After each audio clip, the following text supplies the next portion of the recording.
The Lord said, move.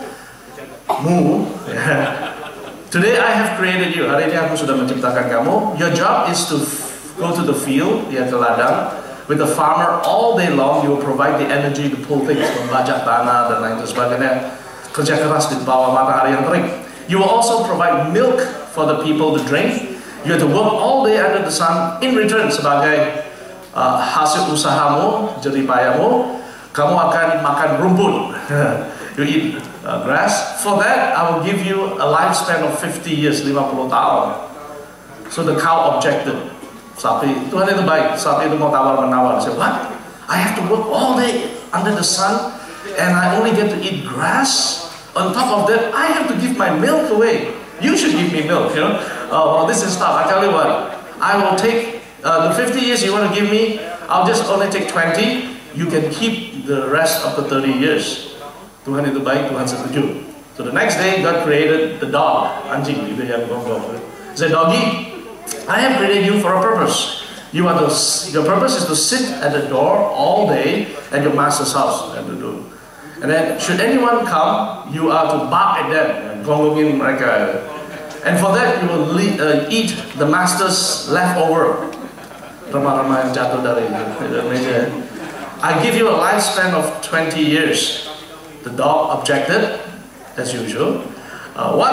I have to sit by the door all day and need to bark at people. And what do I get in return? Leftovers. Well, that's not right. Okay, I tell you what, God, you give me 20 years. I'll just take 10 and you can have the remaining 10 years of your life. God, being the good nature, he agreed. So on the third day, he created a monkey. You see, King Kong, your job is to entertain people. You will make them laugh and make monkey faces.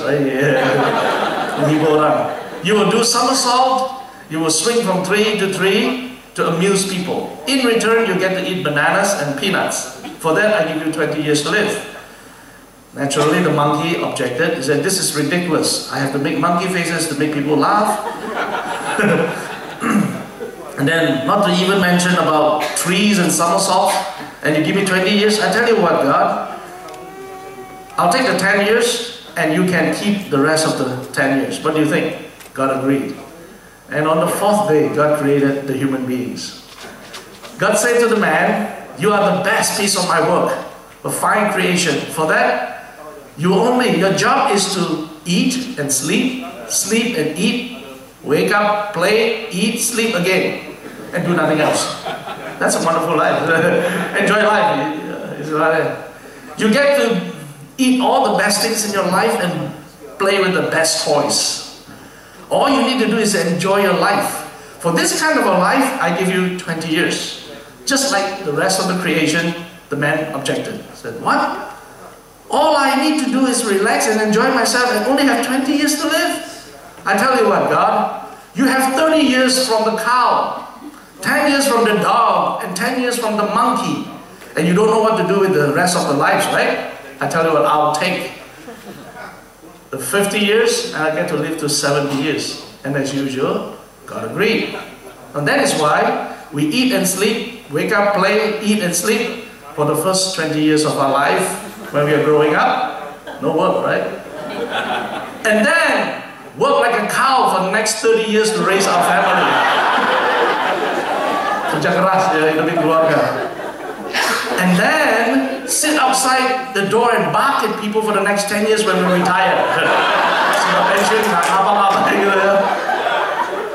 And then finally we make monkey faces and monkey tricks to entertain our grandchildren for the final 10 years.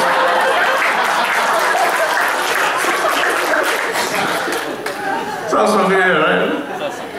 I thought that was not biblical, but quite real. Yeah? Kita nih kerja keras, karena sudah pensiun, nggak ngapa-ngapain, and then we'll spoil our grandkids. Anyway, okay, preventing burnout.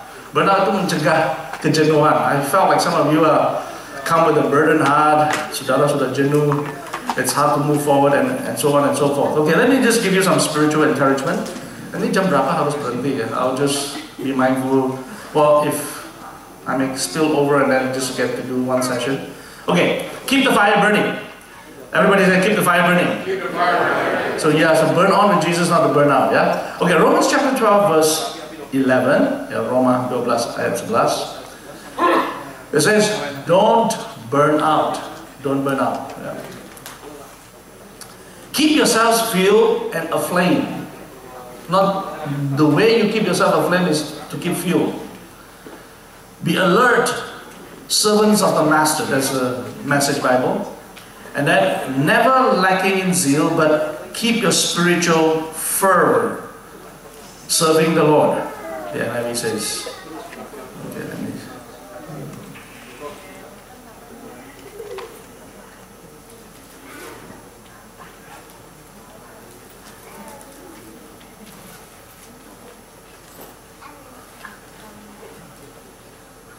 And then, be never lacking in zeal, the NIV said, but keep your spiritual fervor serving the Lord.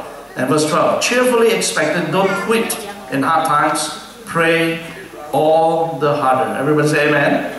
Okay, now, saya bacakan dalam bahasa Indonesia ya. So I think there's something to be said. Bahasa Indonesia.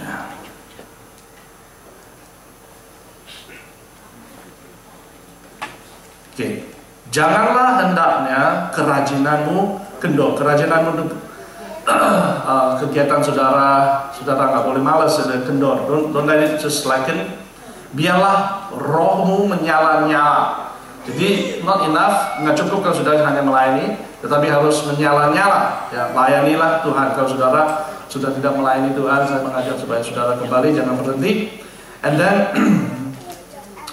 bersukacitalah dalam pengharapan, sabarlah dalam kesesakan. Jadi mungkin saudara sedang mengalami kesesakan, bagi saudara yang sekolah terutama ya. Very soon you face your final.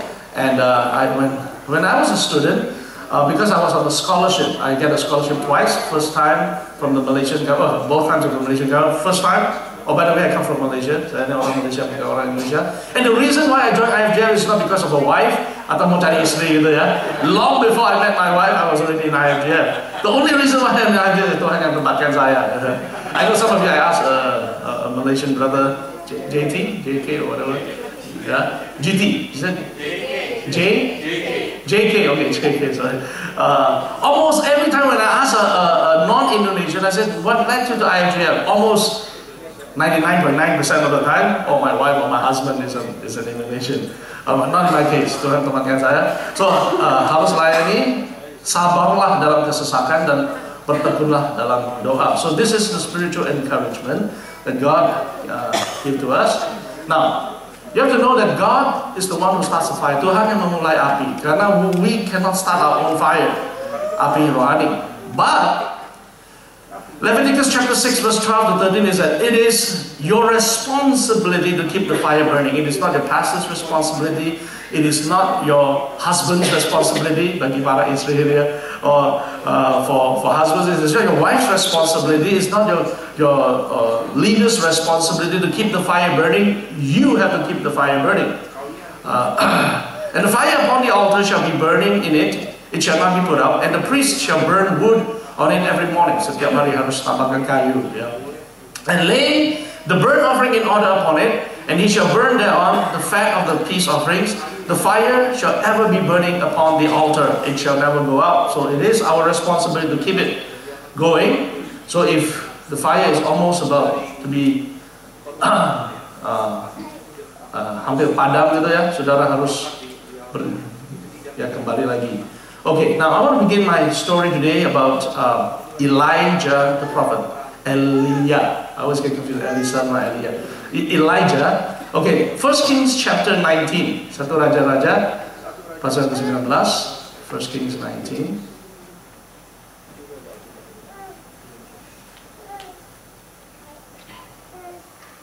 Okay, nah bagi saudara yang curious mungkin kenapa kok saya bisa khotbah dalam bahasa Indonesia walaupun masih pelok gitu ya. Tapi oke lah, bisa lah. Cukup jelas orang itu bisa mengerti. Jadi orang bilang, rahasianya apa? What is the secret of your learning to preach and minister in Indonesian? I said, brothers, sisters, tidak ada rahasia. There is no secret. The key to my ability to be able to minister in the Indonesian language is to have a thick face, muka yang tebal gitu ya. Jadi kalau diketawain orang, kalau sering salah ngomong gitu ya ikut ketawa. Bagi saudara yang kata Pastor Jeremy, Pastor Somi yang kenal saya, mula-mula waktu di Fresno wah parah itu ya. Saya sering diledek, sering diketawain. But I learned one thing. Whenever lives get the better of you, you are down. You have a choice. You choose to be better or bitter. I still remember waktu saya di San Francisco, sudah tunangan, belum menikah, saya dikasih tugas sama Pastor Fendi. So he was my pastor before I left to plant a church in Seattle. And he asked me to teach Bible study, mengajar Bible study. And topik yang diberikan itu cukup sadis gitu ya, akhir zaman, you know, the end times. And on top of that, I have to preach or teach in Indonesian language. Bahasa Inggrisnya itu susah, bahasa Indonesia lebih parah lagi. So I thought, okay, I'll try. Now, at that time, I was working as a certified public accountant. As you have known, I hold a license. I was paid $60 an hour back then. That was like 20 years ago. So I took time off from my work to prepare for the Bible study and teach. Mengajar itu ya. Sesudah mengajar, tidak ada seorang pun yang bilang, wah, kamsia ya, kamu ini udah susah payah mengajar kita itu ya. Not one. But then, in the toilet, my wife was in the toilet, nobody knew, she was in one of the stalls, so cewek-cewek datang, dia salah ngomong kan.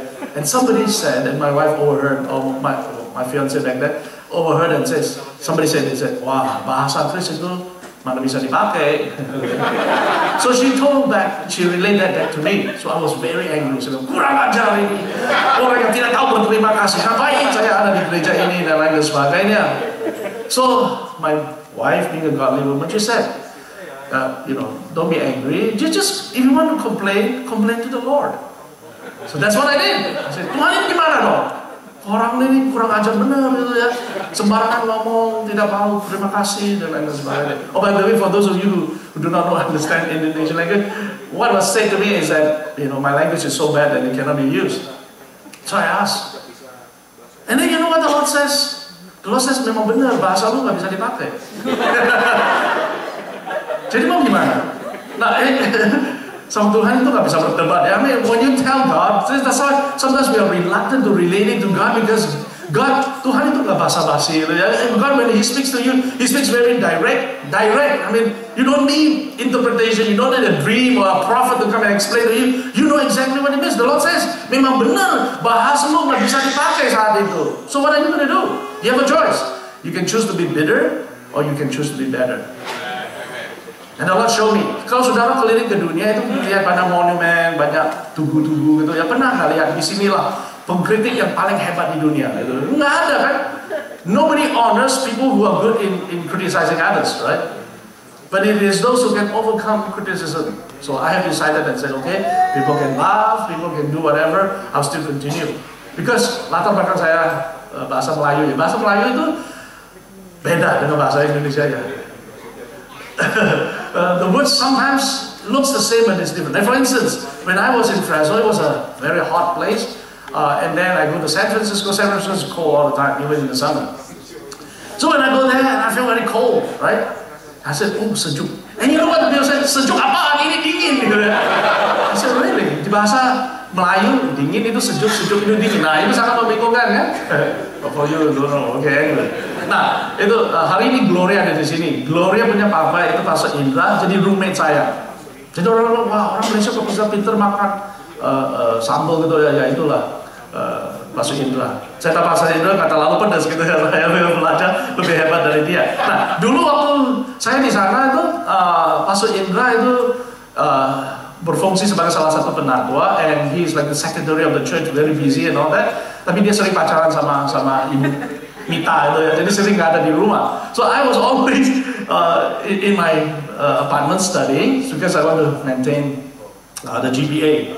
And then so people telephone, and Indonesians always use Indonesian.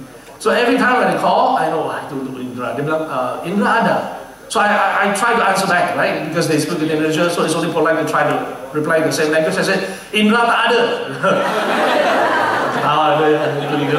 Ada. So, and then I said, kapan dia balik? I said, kapan? What is the word kapan? Because Melayu itu nggak ada, gitu ya. When? Oh, bila. Bahasa Melayu bila dia pulang. So, Indra told me, he said, if anybody is looking for me, just say anytime I will come back. Nah, setahu saya secara tepat bahasa Indonesia anytime now, anytime itu nggak ada. Paling tepat sebentar ya. Tapi sebentar itu sangat relatif, betul kan? Sebentar bisa 1 menit, 1 jam, 1 hari, 1 bulan, 1 tahun, relatif, betul kan? Sebentar. Kalau saudara sudah belasan kan ketemu, mungkin 6 bulan sekarang, oh sebentar lagi kita ketemu, kan? Relatif, but to be exact, anytime now nggak ada. Correct me if I'm wrong, but bahasa Melayu nggak ada. Jadi saya bilang, bila-bila masa. Wah, saya diketawain gitu. Sekarang, wah ini orangnya gawat ya, minta informasi malah diketawain. Nah, di situ lah perjuangan saya. Anyway. Okay, now some of you are going through finals, I know. You know, huh? Some Germany. Okay. Bila-bila masa ya, okay. Anytime now. So you learn something new. I'm teaching you language. Okay, 1 Kings chapter 19. Well, I'm just going to read through from verse 1 to 13. Now, before that, you have to understand, Elijah was a great prophet. Nobody is quite like him. Dia itu hebat gitu ya. He's the only prophet that can confront one man. He confronted 450 prophets of Baal. Satu orang melawan 450. And the Bible also mentions 400 prophetess or prophets of the Asherah. So 850 prophets altogether. Plus ada dukungan dari raja, ada militer dan lain sebagainya. So you can imagine one man, he went up to the mountain to face 850 prophets. Ini prophet yang luar biasa loh, bukan orang biasa tapi ya punya ilmu dan lain sebagainya. I thought, wow, satu orang melawan 850. Jackie Chan aja nggak begitu hebat, ya kan? I mean kalau ditindas saja bisa mati loh, betul kan? I mean one man fighting 850. Jangan bilang 850, 8 orang aja yang susah, betul kan? Bagi saudara pria yang suka berantem gitu ya, I mean, can you imagine? And he faced alone and then he prayed and God called for fire to fall from heaven. Tuhan jawab. No other prophet, no other human beings have the ability to pray and fire fall from heaven. This is the man. He just had a great victory. And then now, chapter 19, we pick up the story. After a great victory, now Ahab the king to Jezebel. Jezebel is the wife. Everything Elijah had done and how he had killed all the prophets with the sword. Jadi dia menang dalam pertandingan, ratusan nabi itu dibantai sama dia, gitu ya. So he won. So Jezebel sent a message to Elijah to say, may the gods deal with me ye ever so severely, if by this time tomorrow I will do not make your life like that one of them. Jadi dalam arti kata yang lain, nyawanya terancam. And then look, verse 3. Elijah was afraid and ran for his life. And I thought, what's up with this guy? You know, just a few days before, he was just so bold like a Superman. One man against hundreds of people. He doesn't care if they are military support and all that. And then today he's running from one woman.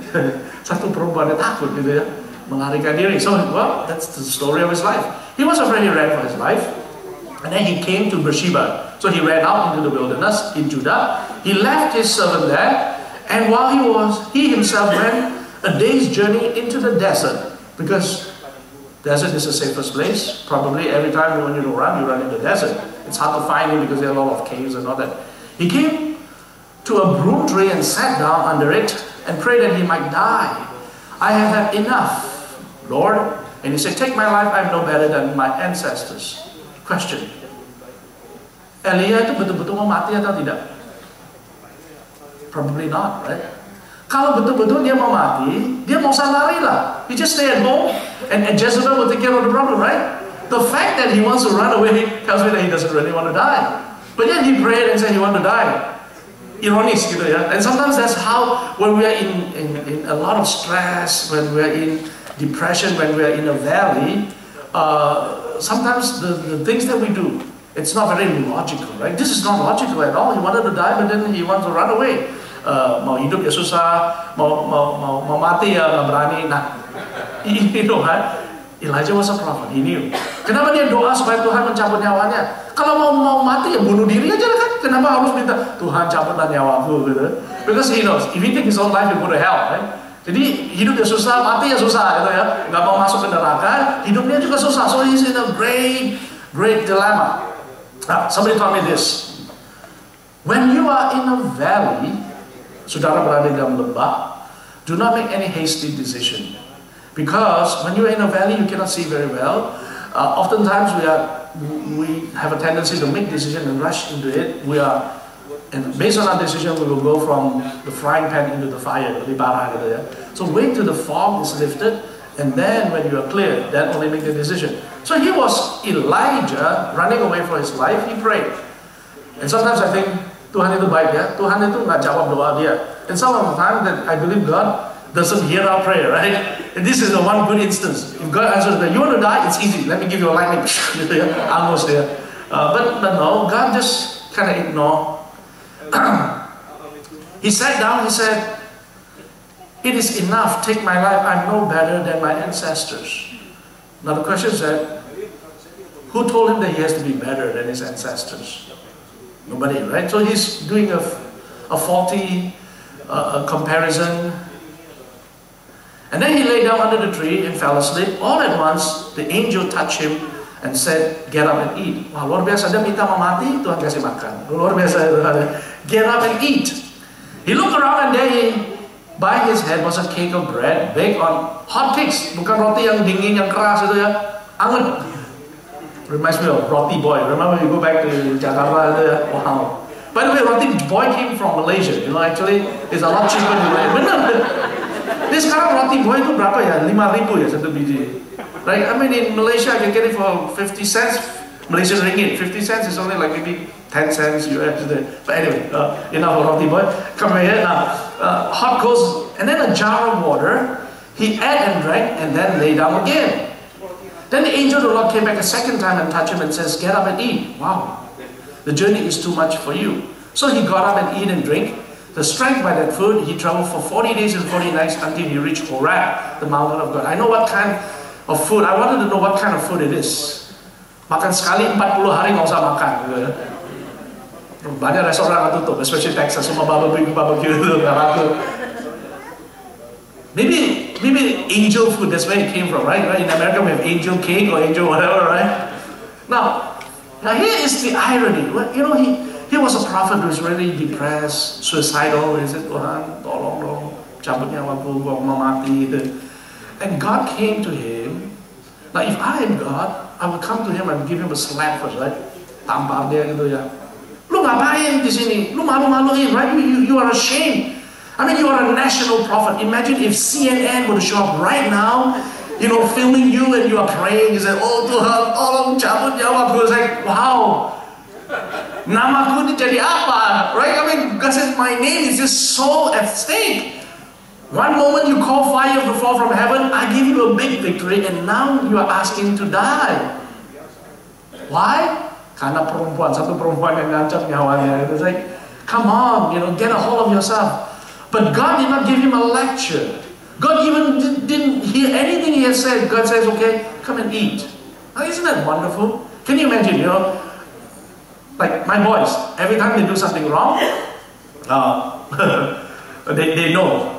But imagine if they did something very wrong and all that, come back, they're waiting, okay, mungkin dihajar or cane or whatever it is.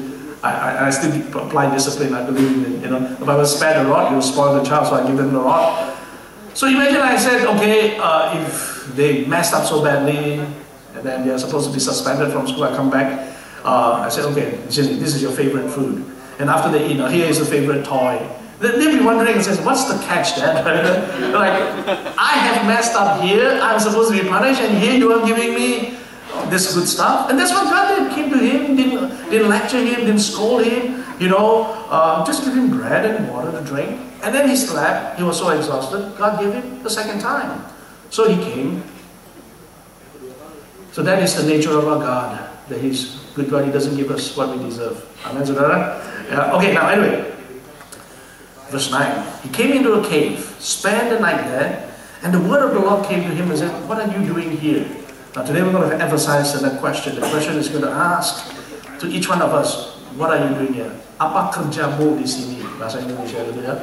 Now notice he replied, I have been very zealous for the Lord God Almighty. The Israelites have rejected your covenant, broken down your altars, and put your prophets to death with the sword. I am the only one left, and now they're trying to kill me too. And the Lord said, go out and stand on the mountain in the presence of the Lord. The Lord is about to pass by. Then a great and powerful wind tore the mountains apart, and then shattered the rocks before the Lord. But the Lord was not in the wind. And then after the wind there was an earthquake. And after the earthquake, God was not in the earthquake, and after the earthquake came a fire. But the Lord was not in the fire. Then came a gentle whisper. Suara angin sepoi-sepoi basah. Wow, manis gitu ya. So a voice came, and Elijah heard it. He pulled his cloth over his face and went up and stood in the mountain of the cave. Then a voice came to him, what are you doing here? When I read that, apakah Tuhan itu pikun? Kan baru tanya lagi, right? You know, if I'm Elijah says, did you not just ask me the question? Did I not just give you the reply? Right? God asked a second time. Mungkin Tuhan udah tua gitu ya, pikun maklum lah ya. And then he said the same thing, verse 14. I have been very zealous for the Lord and Almighty. The Israelites have rejected your covenant, broken down your altars, put your prophets to death with the sword. I'm the only one left, and now they're trying to kill me too. Now, the remedy to his problem, verse 15. Go back the way you came, and go over to the desert of Damascus, where when you get there, anoint Hazael, king over Aram. That's an international affair. And then also anoint Jehu, the son of Nimshi, that's a national king over Israel. And then Elijah, the son of Shaphat from Abel Maholah, to succeed you as prophet. Now, so that's the reading that we have. So, why did Elijah run away, right? So, what is the implication? God asked a very simple question. What are you doing here? Apa kerjamu di sini? So the same question is being asked today. What are you here? When you say, well, I'm here at the retreat, sudah bayar mahal-mahal, tanya lagi gitu ya. Then it's just more than that, not just physically here, but right now, what are you doing? What are you doing with your life? So I want to emphasize on the implications. Why are you here? First question, why are you here? What are you doing? What are you doing? Apa kerjamu di sini? So the implication is that, why are you here? Mengapa Anda ada di sini? First implication. There are three implications that I want to share with you. So the first implication is, why are you here? Why are you here? Now we look to Elijah. Kita lihat Elia. Kenapa dia ada di situ, di dalam gua? Number one, he was afraid. Dia takut. Elijah was afraid and ran for his life. Well, I believe that in our lives, kita ini tidak terluput dari ketakutan gitu ya. Sering kali bilang, oh kita nggak boleh takut dan lain sebagainya. So, siapa yang nggak usah angkat tangan, nggak pernah takut? Ada satu dua di belakang. Oh, you must be Superman if not. You know, I think we are created with the capacity to feel fear. The question is not whether we feel fearful or not. That's not the question. The question is, what will we do when we are fearful? That's the question. If you say, oh nggak pernah usah takut, well, ya memang manusia namanya. Actually kalau nggak takut itu namanya bodoh gitu ya. Because God gives us an innate sense of sensing danger, and we feel the fear, and then we equip ourselves for action. So it's not whether we feel afraid or not, but what do we do? The Bible says that when we are afraid, we need to seek the Lord, or we'll cry out to the Lord. Ya. Jadi Elia ini melarikan diri. He is afraid. So today, maybe some of us feel like running away, but it will not solve the problem. Number two, he felt alone. The prophet says, I am the only one who is left alone. Only prophet. But it's in contrast. But the prophet Baal, the Baal has 450 prophets. Tapi dia lupa bahwa baru berapa hari yang lalu dia bantai semuanya, right? He forgot. He just said, I'm the only one left. Sometimes when you are in trouble, you are stressed out, you are emotionally down, you always feel like your problem is the biggest, right? Masalah saudara paling berat gitu ya. Saya ini banyak melayani anak muda, seringkali masalah mereka, anak muda itu gampang lah, biasanya soal duit, nggak ada duit, ya tanya orang tua, pacaran gitu ya. Ada berapa yang ancam mau bunuh diri gitu ya, karena putus pacaran. Saya pikir, aduh ampun.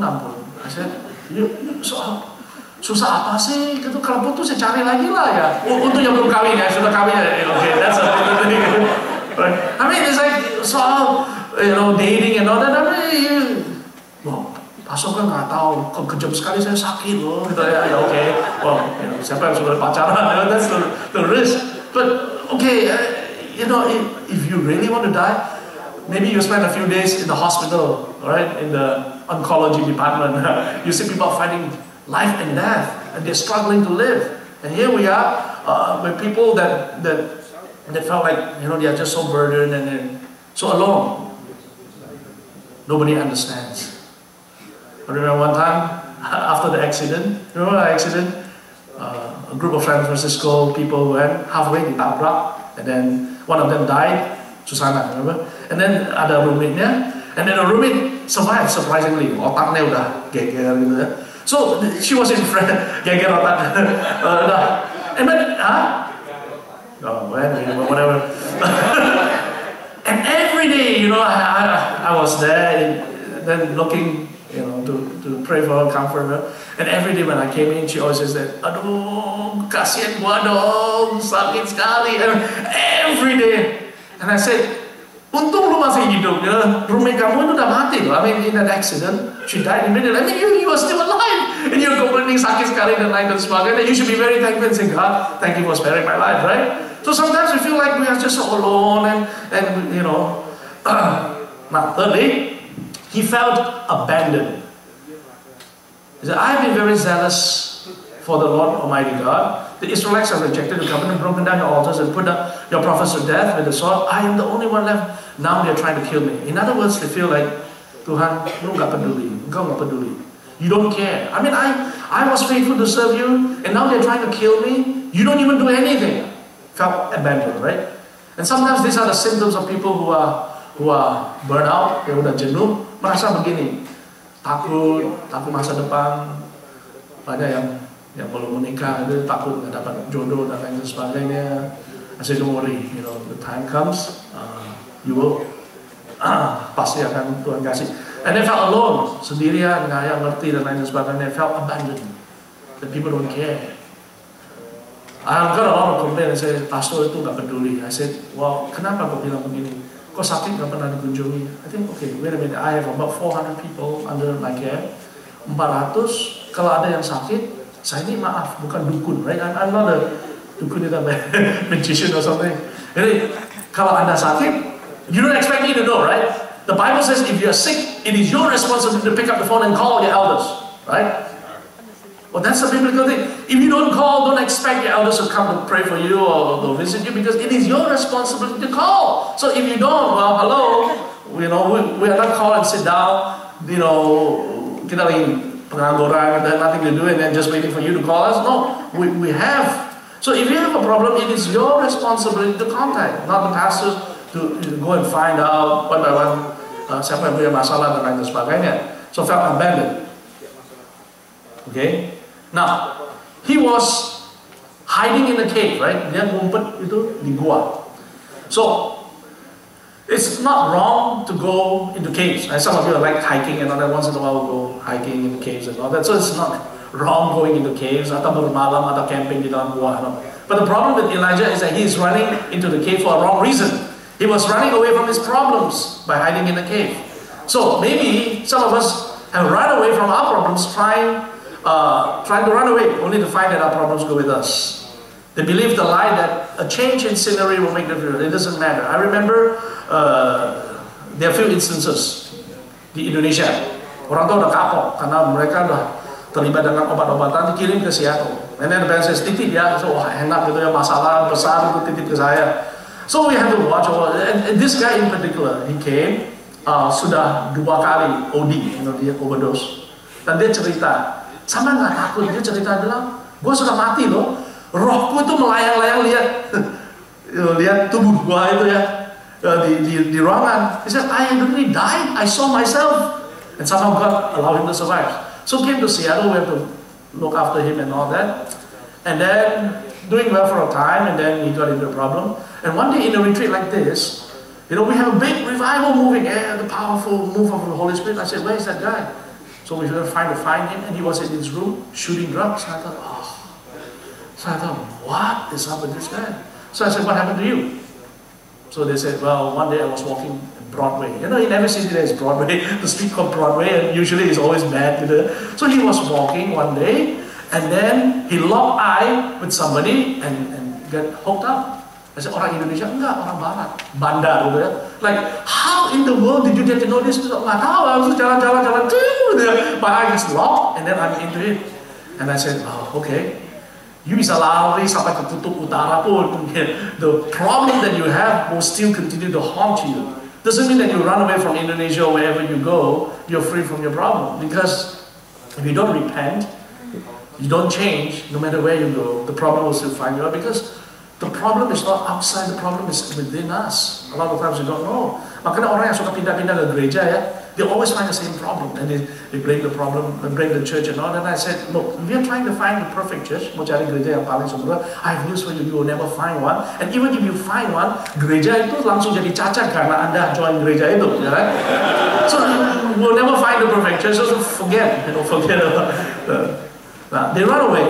So question is, what are some of the caves you're trying to hide? There are many of them hide. Okay, some of the caves you're trying to hide. Number one, ministries and activities at church. Sometimes we hide in the ministries. We thought that as long as I'm serving the Lord, as long as I'm active, I should be fine. Maybe we deserve everybody. Makanya banyak orang itu burn out in the ministry. They thought that as long as I'm active, I'm serving the Lord, I will be okay. And then some hide in their careers or studies.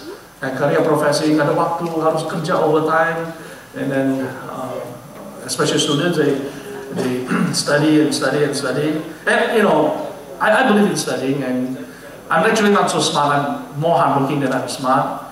And I always have friends, you know, Indonesian friends by me, ajak ke gereja, nggak mau, gitu ya. I remember I was taking the auditing class. I today hated auditing. I just don't like auditing, even though I'm a CPA. And I remember he said, wow, Chris, you went to church on Friday, Saturday, and Sunday. I studied the whole weekend, and you got an A, I got a C. He said, what is your secret, right? I said, no secret. And to tell you the truth, I said, well, whatever little time that I have, I just studied, and to me, that is more beneficial than you study the whole weekend without the help of God. I remember when I took my CPA exam, okay, naku kelemahan saya, I have 2 more parts. In those days, you can take, you know, it by parts. As long as you pass 2 parts, you can keep. So I already passed the first 3 parts, and I couldn't take the whole thing because I was working full time, 70 hours a week, you know, during the tax season, no time. So after my tax season over, April 15, my exam is May. So I have only 2 weeks to study.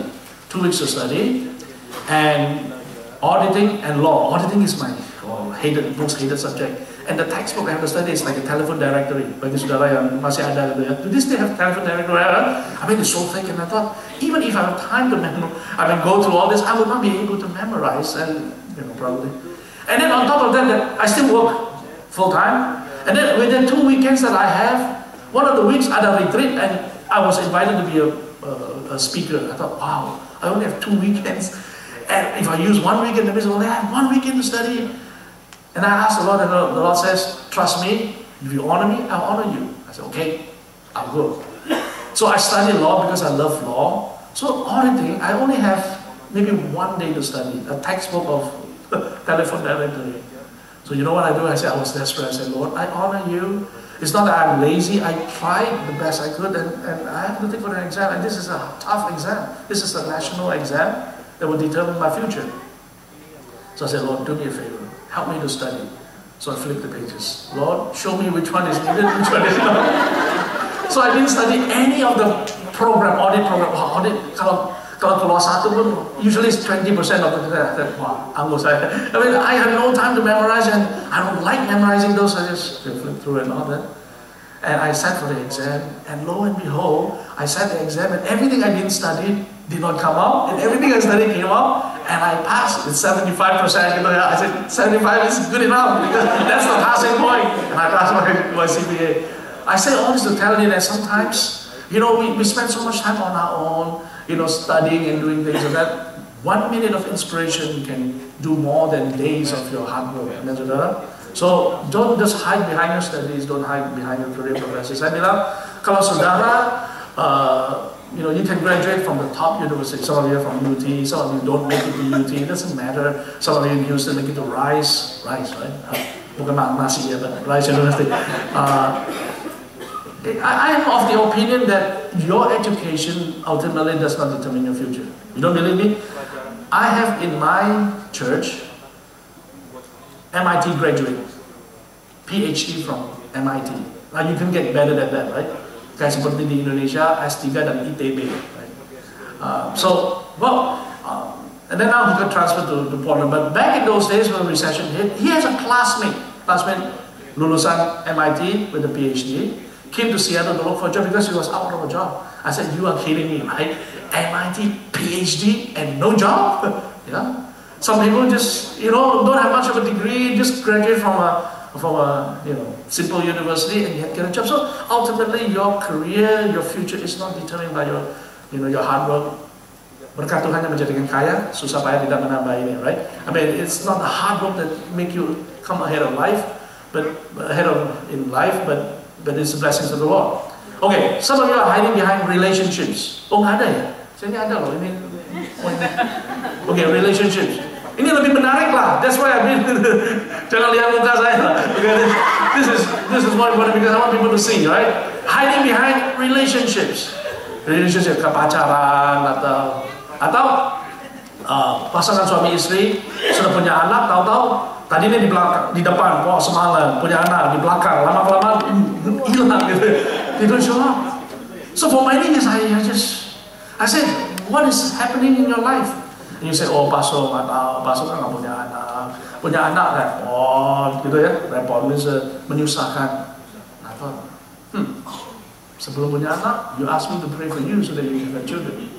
Tuhan kasih anak untuk repotin kamu supaya kamu nggak bisa ke gereja. Wow, that's great logic, right?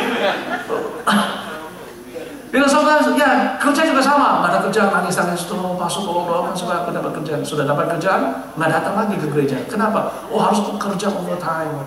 And I said, why do you have to work overtime? Oh, I mean, if you want to get ahead, kalau nggak kerja overtime, nanti saya dipecat gimana kan? I said, who give you the job in the first place, right? If God give you the job, He will give you the sustenance.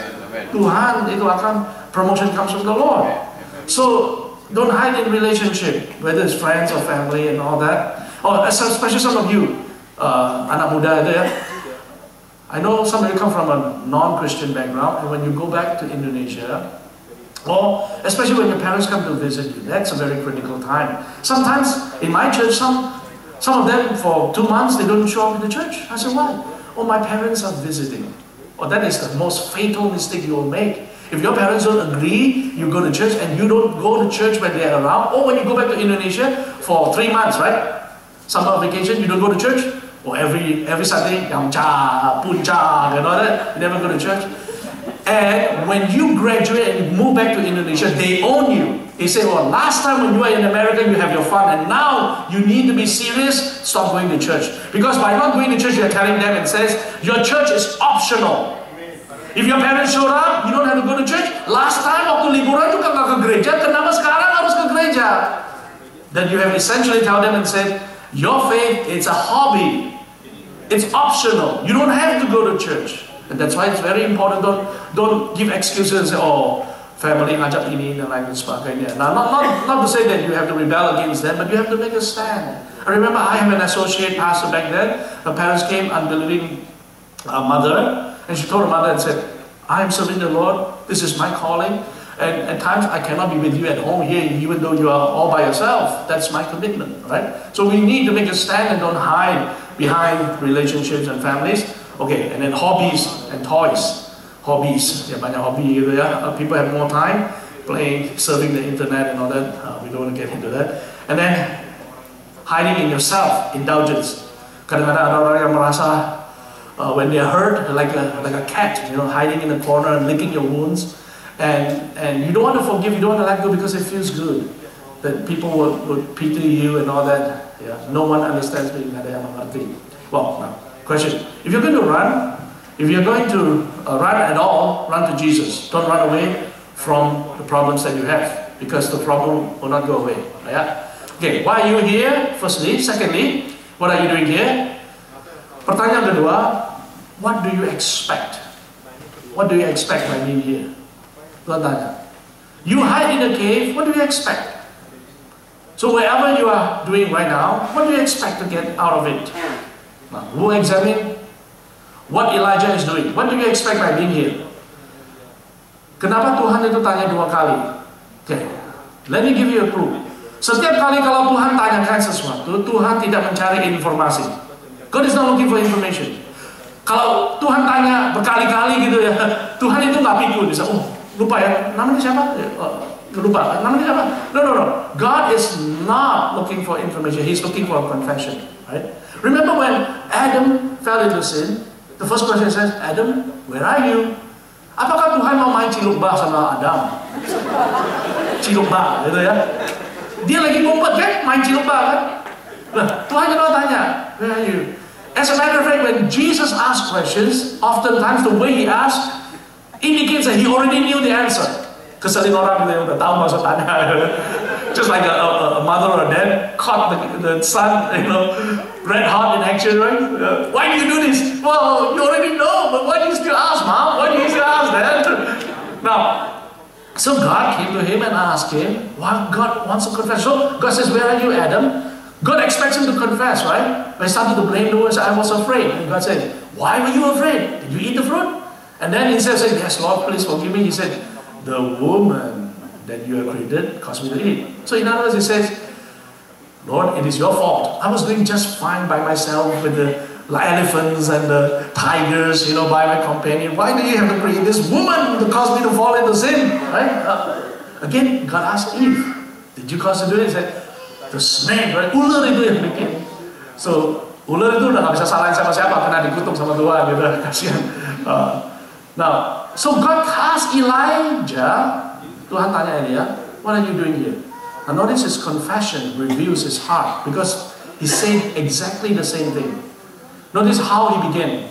He began by saying, aku, right? That's a symptom of somebody who is burned out. They're always focusing on themselves. All they can see is themselves. Dunia ini nggak adil.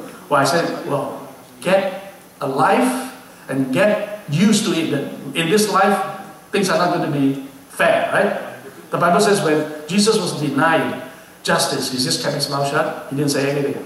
So, he revealed his disappointment. He said what? I said, I have been very... How am I doing time? Perlu break this sekarang. Okay, now let me finish up with this one. What time is it? 10:30, right? Okay, we need a break and then we'll come back and finish. Okay, good. Now, his answer will reveal what is in his heart. He said, I have been very zealous for the Lord God Almighty.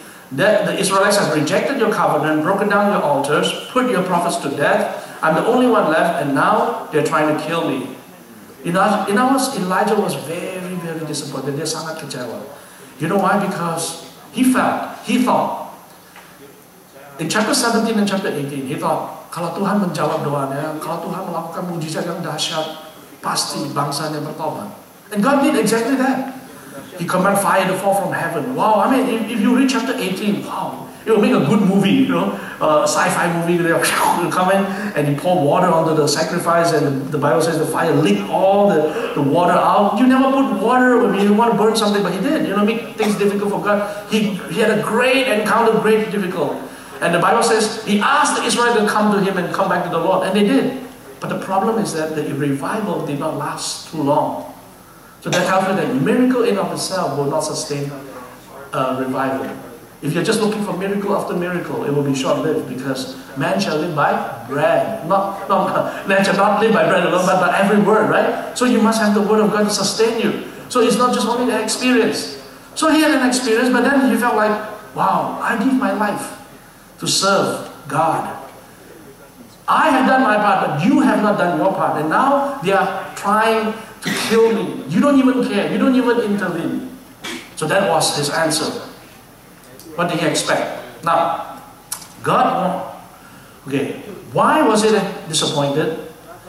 Saya tanya, kalau Tuhan mau jawab sesuatu, kenapa Tuhan kasih 4th of July show dulu? kasih api, kasih gempa, kasih angin gitu ya. Why? Well, few things that we can learn from that. Number one, Elijah was expecting God to move just like he did before, right? Tadi dia menang gimana? Cara menang pakai api, kan? So he said, wow, I wish that you would just fall from heaven to zap Jezebel and the whole army of Israel. So he was expecting the same fireworks. God says, you want fireworks? I'll give you fireworks. You know? But God was not in there. And that also speaks to us in our life.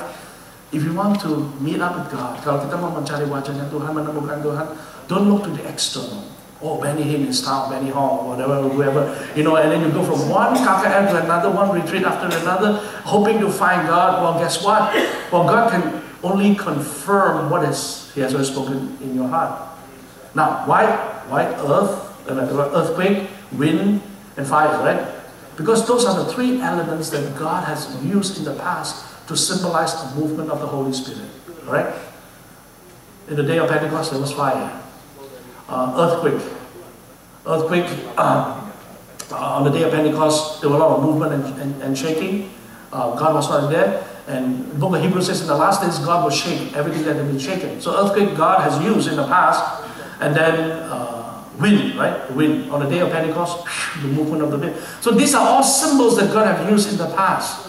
But if you want to hear the voice of God, don't look to the external. And then the Bible says, it is a still small voice. Suara Tuhan itu begitu halus, seperti angin sepoi-sepoi basah. Meaning that you can miss it so quite easily. Because why? We are too busy with our lives. So God wants us to hear the voice of God. If you want to remedy your situation, you need to hear from God again. You need to hear from God. Amen, saudara? Because if you don't hear from God, even like Pastor Rajan came to pray for many of you. I mean, I have invited him many times over, every year for maybe 6-7 years. And after a while, the people treat the man of God like peramal, kayak dukun gitu ya. So they come up and they ask questions like, should I go back to Indonesia or not? No, they ask a question like this. Oh, I'm in a dating relationship. Should I continue the relationship or not? One particular instance, there was this girl. She asked Pastor Rajan, she said, should I move from this church or not? She asked that question. And Pastor Rajan says, stay. So I said, Pastor Rajan, why do you answer this kind of question? Pastor Rajan said, God told me. You know, when she asked the question, God told me, and to relate to it, I said, okay. I said, next time even God tells you, don't say it. Because they're just using you. True enough, this girl, 3 months later, mau pamitan sama saya, mau minta pindah gereja. So I said, you asked the prophet, the man of God, right? Whether you should stay or you should move? The man of God said, stay. So what's up with that? You know what she said? Tapi Tuhan nggak bilang mau stay berapa lama kan? So okay. You know, whatever you know. So if you would ask Pastor Rajan, probably he's not going to answer that. You know why? Because if he were to tell you, if you don't know in your heart, you have not heard in your heart, you will not be convinced. You're only using the man of God to hear what you want to hear. Benar. So whatever decision that the prophet comes to only confirm. Kita ni bukan peramal to show you, to make a decision for you. You have to make your own decision. So when people come for counseling, you know, soal pacaran dan lain sebagainya, so I tell them, first question, Tuhan bilang apa?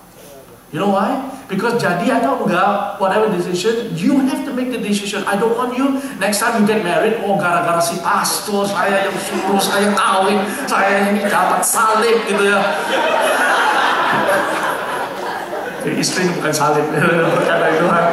You know, I don't want people to blame me for the actions. Whatever it is, ultimately your decision.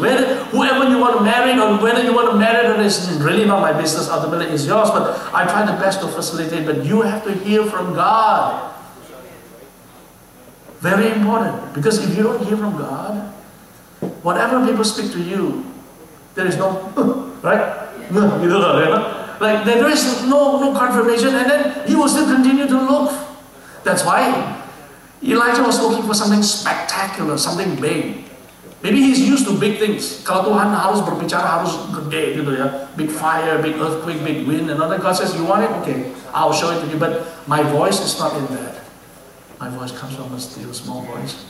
It's very important. So that's why you need to take time. Take time. I'm going to end with this. Why is it that in this generation, generasi ini, susah kita untuk mendiamkan diri? You know, we are being bombarded by sound all the time. People, by the time we sleep, BBM, ping, sekarang udah nggak laku lagi ya. There's something new. There's always something, you know, the beep here and there, and there's always distraction. Even when we are alone, we are not silent, you know. Because the Bible says, be still and know that I am God. It's so hard to be still because your mind is moving all the time, talking and going in such a high speed. Even when you are alone, you don't want to be alone. When you're alone, you know what you do? You pop in the iPod and now whatever thing and drown yourself until you're so tired you sleep. And the next morning you wake up, you repeat the whole process. You know, years ago, while I was in a doctorate degree, I have this class. It's a required class called personal devotion and all that. My professor was a lady reverend. It's a Lutheran thing. You know, I thought, wow, lady reverend. And then she brought us to a mountain, the Shenandoah Mountains, you know, in Virginia, where there is no signal, no. Pokoknya it's a daerah kuno gitu lah, like nothing, you know, no cell phone, nothing. Oh, that's great. You know, I'm so busy, I have so much work to do, and then this. And then every morning, it's a 7-day, 5-day week, 5-day class. Every morning, for the first hour devotion, she light a candle and ask us to sit around. I said, saya bukan Katolik, ngapain? So, gini ya. So, I mean, I started to complain. I said to her, you know, I mean, I have so many things to do, and here's a lady, reverend, you know, asking me to sit in front of a candle. You think that any pasti menyesatkan, you know, what do you want from me here? I mean, I have nothing much better to do, you know, leaving my family, church behind, doing all this. And the first hour was wasted. The second day almost wasted. Towards the end, the Lord said, will you just be quiet? Because I'm just complaining, you know, my mind was just arguing, you know, hitting there, you know, can you be quiet? I said, okay.